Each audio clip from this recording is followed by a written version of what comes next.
তখন আমি তাদেরকে অভাব অনটন বিপদ আপদ রোগ ব্যাধি এগুলো দিয়ে পাকড়াও করেছি, সতর্ক করেছি, তুমি তোমার দিন থেকে বিচ্যুত হয়ে যাচ্ছ, সাবধান, ফিরে আসো।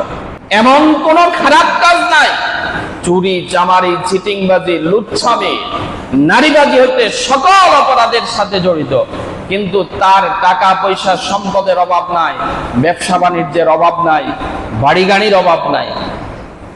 এটা আল্লাহ তাআলা হেদায়েতের জন্য দ্বিতীয় পন্থা হিসেবে অবলম্বন করেন যে ফাতাহনা আলাইহিম আবওয়াবা কুল্লি শাই। লাখ কোটি তার চেয়ে অনেক অনেক বেশি দরুদ এবং সালাম সৃষ্টিকুলের প্রধান আকর্ষণ, সমস্ত নবী এবং রাসূলগণের মাথার মুকুট, শামসুল হিদায়াহ, শামসুদ দুহা, বদরুদ্দুজা, সদরুল উলা, কাহফুল ওয়ারা, হাবিবে খুদা, হুজুরে আকরাম, নূরে মুজাসসাম, সাইয়্যিদুনা নবিয়ুনা শফিউনা হাবিবুনা হযরত মুহাম্মদ মুস্তাফা আহমদ মুস্তাফা সাল্লাল্লাহু আলাইহি ওয়াসাল্লাম। সম্মানিত হাজিরিন, আল্লাহ তাআলা যুগে যুগে মানুষের হেদায়েতের জন্য নবী রাসূল পাঠিয়েছেন, নবী রাসূলের মাধ্যমে আসমানি গ্রন্থ প্রেরণ করেছেন। কিন্তু নবী এবং রাসূলগণের মাধ্যমে প্রাপ্ত হেদায়েত, যেমন আমরা উম্মতে মুহাম্মাদি, রাসূলুল্লাহ সাল্লাল্লাহু আলাইহি ওয়াসাল্লাম দুনিয়ার জমিন থেকে বিদায় নিয়েছেন, আমাদের জন্য দ্বীন শরীয়ত রেখে গেছেন, কোরআন এবং হাদিস রেখে গেছেন। আল্লাহর রাসূলের ওয়ারাসাত উলামায়ে কেরামগণ আমাদেরকে সে দ্বীন এবং দ্বীন শিক্ষা দেন। আল্লাহ তাআলার পক্ষ থেকে এই দ্বীন, এ হেদায়েত কিছু মানুষ গ্রহণ করে, আবার কিছু মানুষ সে দ্বীনকে বর্জন করে।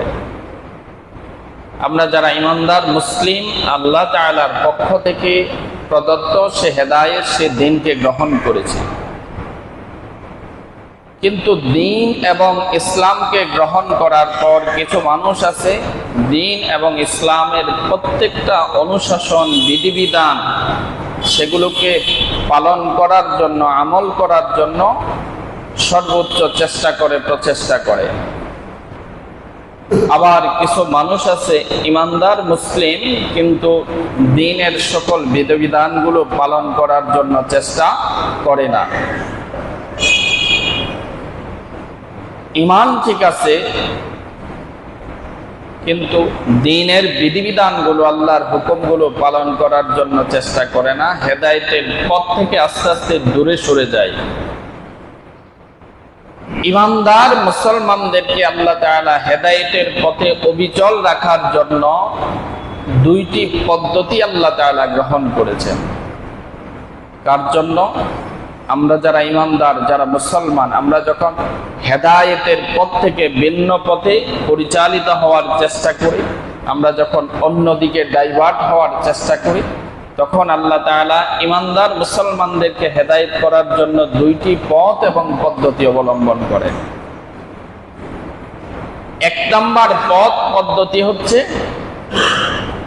কোন মুমিন মুসলমান যখন তার হেদায়েতের পথ থেকে দূরে সরে যায়, সে যখন ভিন্ন পথে পরিচালিত হওয়ার চেষ্টা করে, প্রথম আল্লাহ তাআলা তাকে সতর্ক বার্তা হিসাবে রোগ ব্যাধি বিপদ আপদ অভাব অনটন দিয়ে আল্লাহ তাআলা তাকে একটা সতর্ক বার্তা দেন। এজন্য ঈমানদার মুমিন মুসলমান যদি কখনো বিপদে পড়ে, কোনো মুসিবত আসে, কোনো অভাব অনটন দেখা দেয়, অশান্তি দেখা দেয়, বিমার আমার পরিবারস্থ কারো মাঝে যখন দেখা দেয়, তখন মুমিন একটু সতর্ক সাবধান হয়ে অন্বেষণ করা প্রয়োজন, গবেষণা করা দরকার যে আমার কিংবা আমার পরিবারস্থ ব্যক্তিদের মাঝে দ্বীন এবং শরীয়তের পরিপন্থী এমন কোনো কাজ আছে কিনা, এটিকে একটু গবেষণা করা দরকার। কখনো আল্লাহ তাআলা এমনিতেই ঈমান আমল থাকা সত্ত্বেও, সকল কিছুর উপর প্রতিষ্ঠিত থাকা সত্ত্বেও ঈমান পরীক্ষা করার জন্য দেন। কিন্তু কখনো আল্লাহ তাআলা ঈমানদারদেরকে একটা সতর্ক এলাম দেন যে সাবধান, তুমি এই ভুলের মধ্যে আছো, তোমার পরিবার এই ভুলের মধ্যে আছে। এজন্য কিছু বিপদ আপদ অসুস্থতা দিয়ে পরীক্ষায় আল্লাহ তাআলা পরীক্ষায় উপনীত করার মাধ্যমে তাকে একটা সতর্ক বার্তা আল্লাহ তাআলা জারি করেন। এটা আমার কথা নয়, কোরআনের কথা। আল্লাহ রাব্বুল আলামিন ইরশাদ করেন, ওয়ালাকাদ আরসালনা ইলা উমামিন মিন ক্বাবলিকা ফাআখাযনাহুম বিল বাসাই ওয়াদ-দাররা فأخذناهم بالبأساء والضراء لعلهم يتضرعون আল্লাহ তাআলা ঘোষণা করেন, তার প্রিয় হাবিবকে লক্ষ্য করে বলেন, যুগে যুগে আমি আপনার পূর্ববর্তী উম্মতদের উপর তাদের নিকট পয়গম্বর প্রেরণ করেছিলাম, নবী এবং রাসূলদেরকে প্রেরণ করেছিলাম। তারা আমার পক্ষ থেকে দেওয়া দ্বীন এবং হেদায়েত মানুষের মাঝে, তাদের উম্মতের মাঝে প্রচার করেছিল। তাদের পক্ষ থেকে কতিপয় বান্দা তাদের নবী রাসূলের পক্ষ থেকে প্রচারিত সেই দ্বীনকে গ্রহণ করেছিল, আবার কতিপয় লোক সেটাকে বর্জন করেছিল। কতিপয় লোক নবীরা যে দাওয়াত দিয়েছেন সে দাওয়াতকে গ্রহণ করেছিল, কতিপয় লোক বর্জন করেছিল। আবার গ্রহণ করা দ্বীনের দাওয়াত গ্রহণ করা ব্যক্তিদের মধ্য থেকে কতিপয় লোক গ্রহণ করার পর সেটার উপর অবিচল থাকার যে প্রচেষ্টা সেটা তারা করতে পারে নাই, দ্বীন গ্রহণ করার পর সেটা থেকে বিচ্যুত হয়েছিল।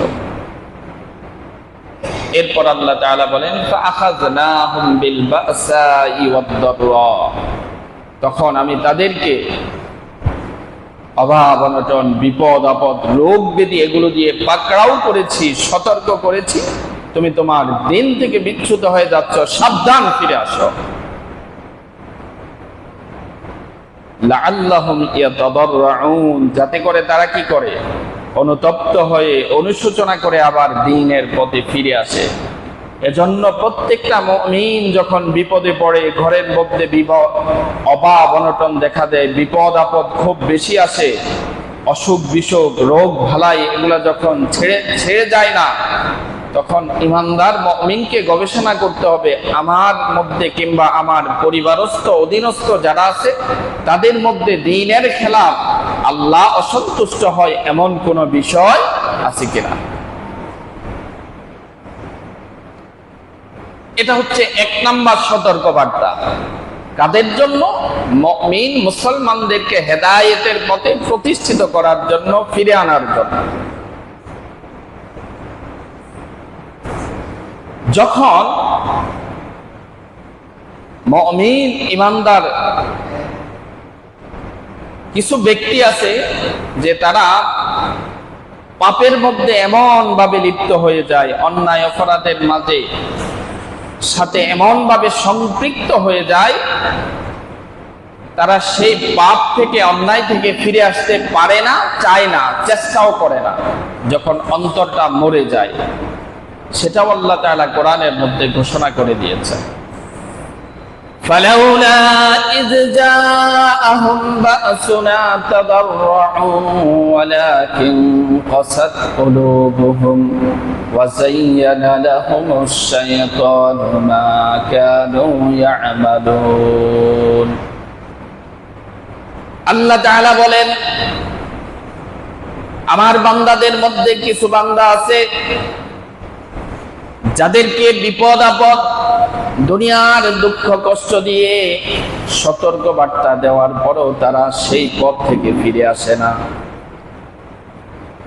আল্লাহ তাআলা ভয় ভীতি দেখানোর পরেও তারা হেদায়েতের পথে ফিরে আসে না। এর কারণ আল্লাহ তাআলা ব্যাখ্যা করে দিয়েছেন। এর কারণ হচ্ছে যে তাদের অন্তরটা রোগাক্রান্ত হয়ে গেছে, অন্তরটা মরে গেছে, এবং শয়তান তাদেরকে তাদের কুকর্মগুলোকে খুব সুন্দর করে তাদের সামনে উপস্থাপন করে। যেমন আমাদের রাষ্ট্রের একদম উপর থেকে সমাজের নিচ পর্যন্ত কিছু মানুষ আছে অন্যায় অপরাধটা তাদের মজ্জাগত স্বভাবে পরিণত হয়ে গেছে। জোর জুলুম, অন্যায় অবিচার করা, অহেতুক মানুষকে কষ্ট দেওয়া, হয়রানি করা, চুরি চিন্তায় ডাকাতি করা, এগুলো তাদের মজ্জাগত স্বভাবে পরিণত হয়ে গেছে। যত ওয়াজ নসিহত শুনে সেগুলো থেকে ফিরে আসে না। এর কারণ হচ্ছে শয়তান, আলেম ওলামা যেমন তাদেরকে ওয়াজ করে হেদায়েত করার চেষ্টা করে, শয়তান তাদেরকে তাদের দুনিয়ার কুকর্মগুলোকে সুন্দর করে তাদের সামনে উপস্থাপন করে। আরে বেটা, তুমি এই পথে তো ভালো টাকা কামাই করো। যেমন কেউ লুটপাট করে, চুরি ডাকাতি করে, সম্পদ উপার্জন করে, শয়তান তাদের কাছে ওই কাজগুলোকে খুব সুন্দরভাবে আরামায়েশ বসে বসে এত টাকা কামাই বেড়াইছ, সুন্দর সুযোগ কোথায় আছে? শয়তান তাদের অপরাধগুলোকে তাদের কাছে খুব সুন্দর করে সুশোভিত করে উপস্থাপন করে। যেমন কিছু লোক আছে চাঁদাবাজি করে, শয়তান তাদেরকে দেখায় বেটা বসে বসে টাকা কামাই করো, এর সুন্দর আর কি কাজ আছে? তোমার বাড়ি গাড়ি অর্থ সম্পদ কিসের অভাব আছে? দেখেন আল্লাহ তাআলা বলে দিয়েছেন, ওয়াযায়্যানা লাহুমুশ শাইতান মা কানু ইয়ামালুন, যে তারা কেন হেদায়েতের পথে ফিরে আসে না? শয়তান তাদের কুকর্মগুলোকে, অন্যায় অপরাধগুলোকে খুব সুন্দর করে এগুলোকে তাদের সামনে উপস্থাপন করে, এগুলোর ভালো দিকগুলো তাদের অন্তরের মধ্যে সব সময় জাগরণ করে দেয়। এজন্য ওয়াজ শুনেও ওই সমস্ত দুষ্ট দুরাচাররা হেদায়েত পায় না, খারাপ কাজ, অন্যায় কাজ, অপরাধগুলো ছেড়ে দেয় না। সম্মানিত হাজিরিন, তাহলে বললাম ইমানদার মুসলমানদেরকে আল্লাহ তাআলা হেদায়েতের জন্য দুইটা পদ্ধতি অবলম্বন করেছেন। একটা হচ্ছে, প্রথমত তারা যখন দিন থেকে, ঈমান থেকে দূরে সরে যাওয়ার চেষ্টা করে, তখন আল্লাহ তাআলা বিপদ আপদ, অভাব অনটন, অসুখ বিসুখ এগুলো দিয়ে আল্লাহ তাআলা প্রথমত সতর্ক বার্তা দেন। দ্বিতীয় পদ্ধতি হিসাবে আল্লাহ তাআলা যে পথকে অবলম্বন করেছেন সেটিও আল্লাহ তাআলা কোরআনুল কারীমের মধ্যে ঘোষণা করে দিয়েছেন। যখন কোন ঈমানদার মুমিন হেদায়েতের পথ থেকে দূরে চলতে থাকে, হেদায়েতের পথ থেকে বিচ্যুত হওয়ার চেষ্টা করে, তখন আল্লাহ তাআলা তাদের জন্য দুনিয়ার দ্বিতীয় পথ হিসাবে অবলম্বন করেন, ফাতাহনা আলাইহিম আবওয়াবা কুল্লি শাই। যখন আল্লাহ তাআলার পক্ষ থেকে দেওয়া হেদায়েত উপদেশকে মানুষ ভুলে যায়, যেগুলোকে গ্রহণ করার জন্য, পালন করার জন্য আল্লাহ তাআলা নির্দেশ দিয়েছেন, আল্লাহ তাআলা তখন তাদেরকে হেদায়েতের জন্য দুনিয়ার সব সুখ শান্তি, ভোগ বিলাস, আরাম আয়েশ সব কিছুর দরজাগুলো আল্লাহ তাআলা তাদের সামনে খুলে দেন। প্রথম পদ্ধতি হচ্ছে, ঈমানদার যখন হেদায়েতের পথ থেকে বিচ্যুত হয় তাদেরকে ভয়ভীতি দেখা। দ্বিতীয় পদ্ধতি হিসাবে আল্লাহ তাআলা অবলম্বন করেন, ফাতাহনা আলাইহিম আবওয়াবা কুল্লি শাই। তাদের সামনে আল্লাহ তাআলা দুনিয়ার যত সুখ শান্তি, ভোগ বিলাস, আরাম আয়েশ, টাকা পয়সা সব কিছুর দরজা আল্লাহ তাআলা তাদের সামনে খুলে দেন। এজন্য আমাদের মধ্যে কিছু লোক দেখা যায়, দুনিয়ার মধ্যে এমন কোন অপরাধ নাই যার সাথে তার সম্পৃক্ততা নাই, কিন্তু তার টাকা পয়সা, বাড়ি গাড়ির অভাব নাই। ঠিক কিনা বলেন? আছে না এমন লোক? এমন কোন খারাপ কাজ নাই, চুরি চামারি, চিটিংবাজি, লুচ্ছামি, নারীবাজি হইতে সকল অপরাধের সাথে জড়িত, কিন্তু তার টাকা পয়সা সম্পদের অভাব নাই, ব্যবসা বাণিজ্যের অভাব নাই, বাড়ি গাড়ির অভাব নাই। এটা আল্লাহ তাআলা হেদায়েতের জন্য দ্বিতীয় পন্থা হিসেবে অবলম্বন করেন, যে ফাতাহনা আলাইহিম আবওয়াবা কুল্লি শাই, যে আমি তার সামনে দুনিয়ার সব সুখ শান্তি, সম্পদের দরজাগুলো খুলে দেই, তুমি দুহাত ভরে গ্রহণ করো। তবে এটা হচ্ছে তার জন্য লাস্ট, সর্বশেষ সতর্কবার্তা, যাতে কাল কিয়ামতের ময়দানে আল্লাহকে অভিযুক্ত করতে না পারে যে আমি তো অভাব অনটনের কারণে ঈমান থেকে, ইসলাম থেকে দূরে সরে গিয়েছি। এজন্য আল্লাহ তাআলা দ্বিতীয় পথটাও তাদের সামনে খুলে দেন হেদায়েতের জন্য। আল্লাহ রাসূল হাদিসের মধ্যে বলেছেন, ইযা রাআইতাল্লাহা ইউতিল আবদা মিনাদ দুনিয়া মা ইউহিব্বু আলা মাআসি। আল্লাহর হাবিব বলেন, ইদা রাআইতাল্লাহা ইউতিল আবদা মিনাদ দুনিয়া মা ইউহিব্বু আলা মাআসি, যখন তোমরা দেখবে, লক্ষ্য করবে কোন পাপিষ্ঠ অপরাধী ব্যক্তিকে আল্লাহ তাআলা দুনিয়ার সকল দামি দামি সম্পদগুলো তাকে দান করেন, তার অপরাধ সত্ত্বেও, অন্যায় সত্ত্বেও,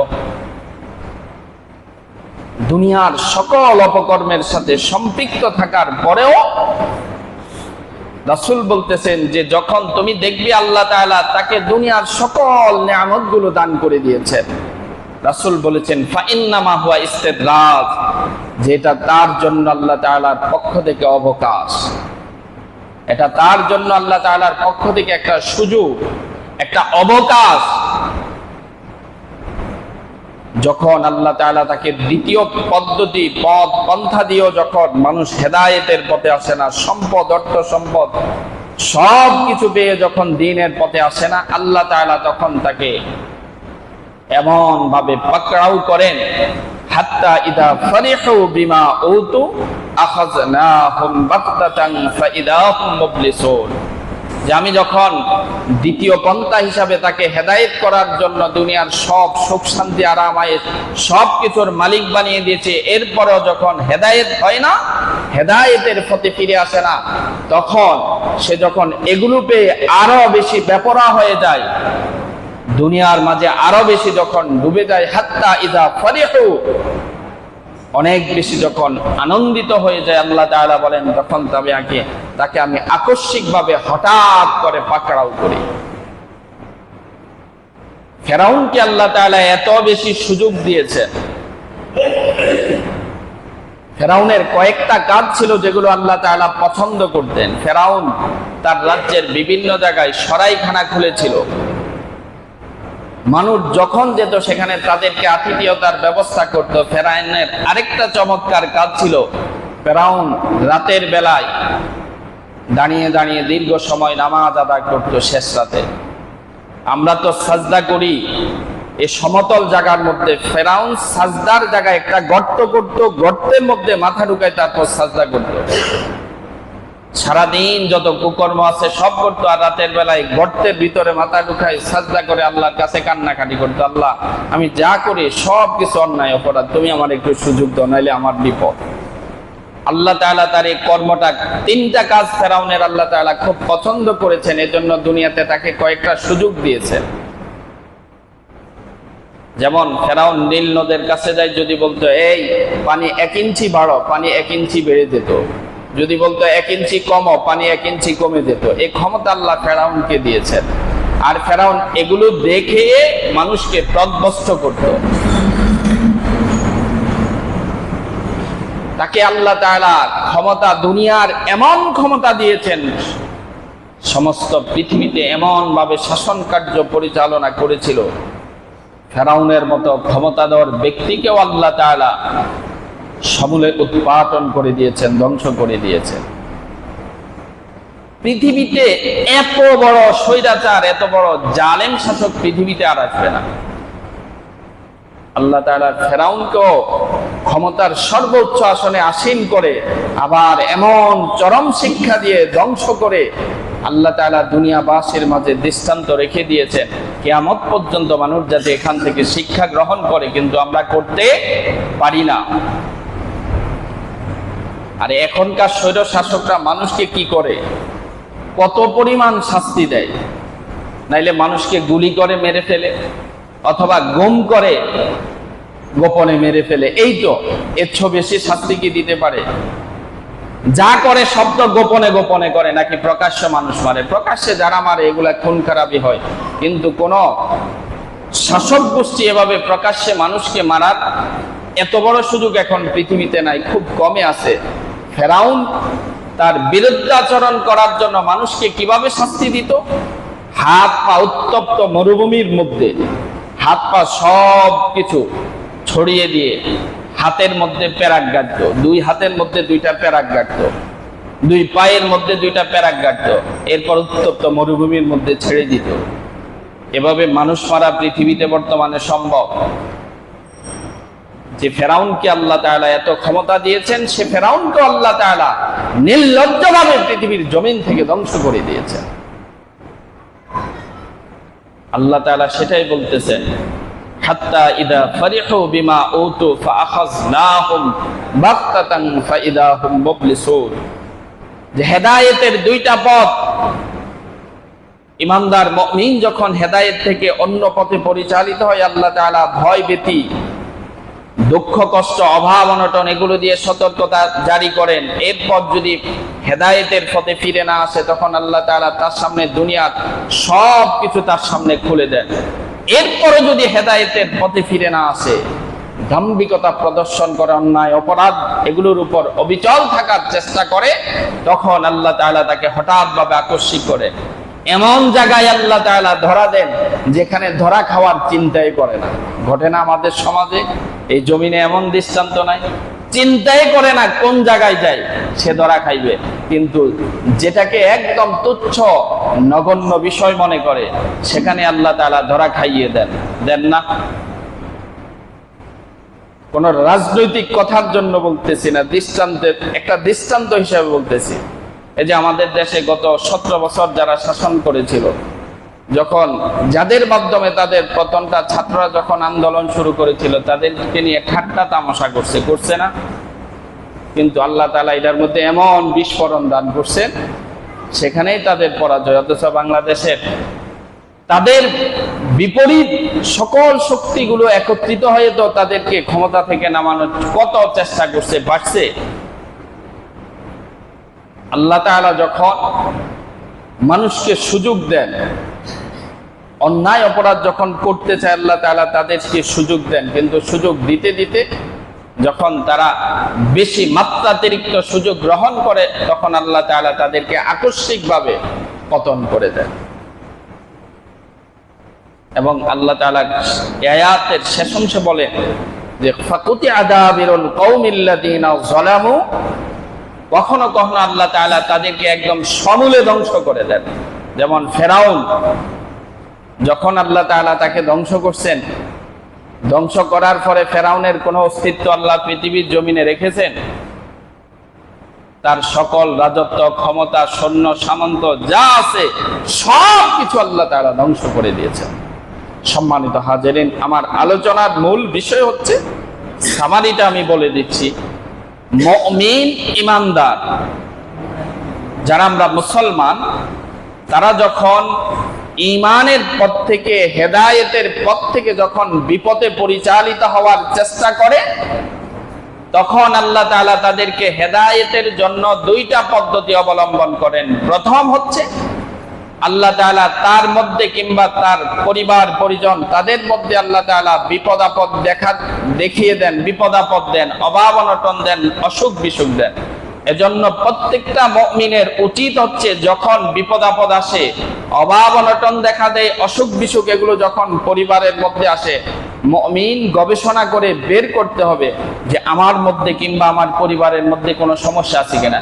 এগুলো দিয়ে আল্লাহ তাআলা সতর্ক বার্তা দেন যে তুমি ফিরে আসো আমার পথে, হেদায়েতের পথে ফিরে আসো, সাবধান হয়ে যাও। এজন্য অসুখ বিসুখ বেশি যখন থাকে, বিপদ আপদ যখন আপনাকে চতুর্দিক থেকে ঘেরাও করে, অভাব অনটন যখন আপনার পরিবারের মধ্যে লেগে থাকে, আপনি গবেষণা করবেন যে আপনার মধ্যে অথবা আপনার অধীনস্থ কারো মধ্যে কোনো সমস্যা আছে। আপনি হেদায়েতের পথ থেকে কোনো না কোনো ভাবে আপনি বিপদে পরিচালিত হচ্ছেন। আপনি না হয় আপনার পরিবার, আপনার অধীনস্থ যারা, আপনি গবেষণা করে বের করেন, আল্লাহ তাআলা আপনার জন্য হেদায়েতটাকে সহজ করে দিবেন। কিন্তু এরপরও যদি আপনি হেদায়েতের পথে না আসেন, পরবর্তী পথটা হচ্ছে অত্যন্ত বিপজ্জনক। আল্লাহ তাআলা দুনিয়ার সকল পথ আপনার সামনে উন্মুক্ত করে দিবেন, তখন হেদায়েত গ্রহণ করা খুব কঠিন হবে। সম্মানিত হাজিরিন, এজন্য বিপদ আপদ এগুলো দেখলে আমাদের মুসলমানদের গবেষণা করতে হবে যে আমার মধ্যে কোনো সমস্যা আছে কিনা। আল্লাহ তাআলা যেন এই দুটি বিষয়, হেদায়েতের যে দুটি পদ্ধতি ইমানদারদের জন্য রেখেছেন, এগুলো আমরা খেয়াল করতে পারি। বিপদ আপদ, অভাব অনটন, দুঃখ কষ্টে যেন আমরা আমাদের ভুল ত্রুটিগুলো যাচাই করে, বাছাই করে, গবেষণা করে বের করে আমরা যেন সঠিক পথে ফিরে আসতে পারি। আল্লাহ আমাদেরকে সে তৌফিক দান করুন।